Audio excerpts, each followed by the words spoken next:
Hi there, this is Sports News from Asia GSN 24 Live. My name is Aline Okran, and coming up in our sports news for today, Gold Stars reclaim League Summit. Saudi clubs express interest in signing Mohamed Kudus from West Ham United. Kimlas Joaquin Grid names Black Queen squad for Senegal training tour. Osaya Sibe begins 4-day working visit to South Africa as AFA president. AFCON Under-17, Cote d'Ivoire annihilate CAR in Group D. African track stars Akani Sambini, Talo Smith and Lichel Tibogo set to headline Botswana Grand Prix in April. The stage is set for CAF Futsal Women's Africa Cup of Nations Morocco 2025.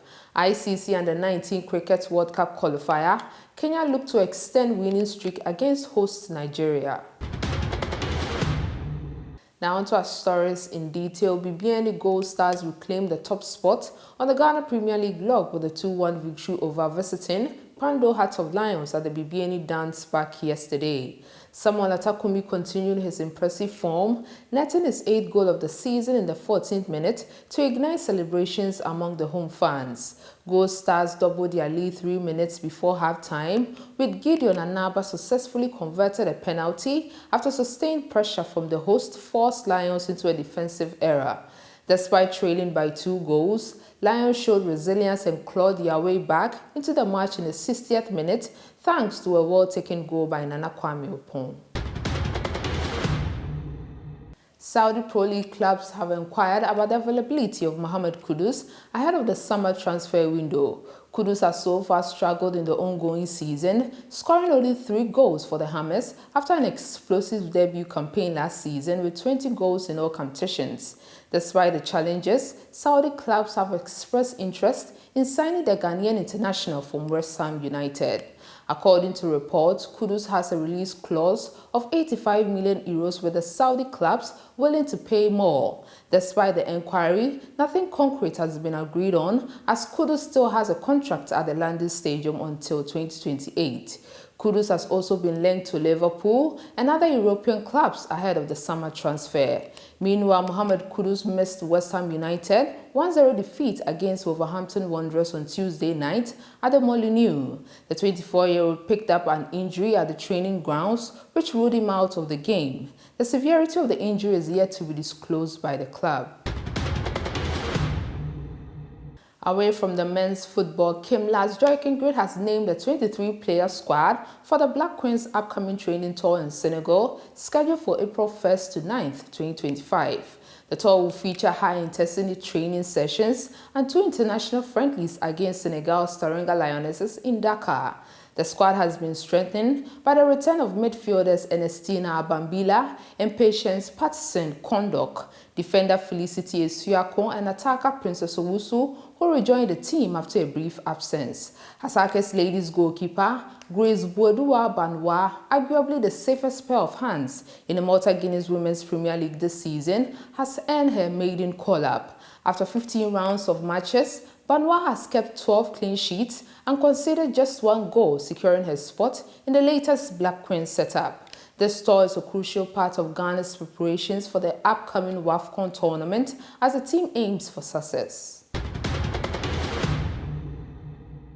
The president of Arm Wrestling Federation of Africa, Charles Osaya Sibe, is set to embark on a 4-day working visit to South Africa as part of efforts to strengthen bilateral relationships and promote the development of arm wrestling on the continent. During his visit, President Asibe will meet with key stakeholders in South African sport, including the Minister for Sport and Culture, the National Olympic Committee, the Sports Commission, the South African Arm Wrestling Federation, and other stakeholders. The meetings are aimed for exploring opportunities for the development of arm wrestling in Africa, promoting the sport and creating opportunities for African athletes to compete at the highest level. President Osaya Sibe will also share his vision for the growth and development of arm wrestling in Africa and discuss ways to strengthen the sports governing body on the continent. In addition to his meetings with sports stakeholders, President Osei Sibe will also take the opportunity to visit the Multi-Choice House, where he will have meetings with Super Sports, Africa's leading sports broadcaster. The meetings with Super Sports are aimed at exploring opportunities for broadcasting arm wrestling events and promoting the sports to a wider audience across Africa.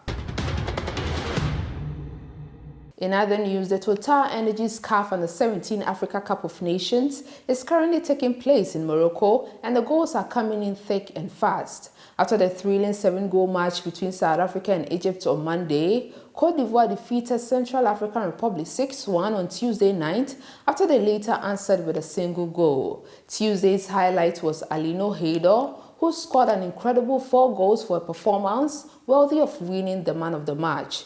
Cote d'Ivoire leads Group D with a decisive win, while Mali, who defeated Angola in the previous match, is in second place, ahead of Angola and the Central African Republic, which is in the last position. Today, the Total Energies CAF Under-17 AFCON will continue, showcasing top-notch African youth football. In athletics, A-list African track stars in Akini Sambini, Marie-José Tallow-Smith, and Lichel Tubogo are reportedly set to headline the Botswana Grand Prix on April 12. South African Sambini, who won his first individual global medal at the 2025 World Indoor Championships in Nanjing, will kick off his outdoor season in Gaborone, expected to compete in his trademark event, the 100 meters. Consequently, Africa's fastest woman in history, Tallow-Smith will officially run her first race of the year at the meet, and she will be aiming to begin on a winning note in possibly her final season as a track legend. Also listed as one of the headliners is Botswana's Olympic hero Tubogo, who began to put up a show in front of his home crowd as he continues preparations to challenge Noah Lyles for his sprint titles at the Tokyo World Championships in September. The first edition of the CAF Futsal Women's Africa Cup of Nations will take place in Morocco between 22nd to 30th April 2025. This inaugural edition will serve as a qualifier for the first FIFA Women's Futsal World Cup, which will be held in the Philippines from the 21st of November to 7th December 2025. The 2 finalists of the tournament will earn their spot to represent Africa at this Women's World Cup. In our final story and in cricket, Kenya will aim to continue the unbeaten run when they face host Nigeria in their 3rd match of the ICC Under-19 Men's Cricket World Cup Africa qualifier today at the TBS Oval in Lagos. Coming off dominant victories over Sierra Leone and Uganda, Kenya is brimming with confidence. In contrast, Nigeria's campaign has faltered, with 2 straight losses leaving them in a must-win situation to keep their slim qualification hopes, which is hanging by a thread. Nigeria, who represented Africa in the 2022 Under-19 World Cup, have struggled to rediscover that form in this edition. This is what I have for you for now. Do like and subscribe. I'll be back with more.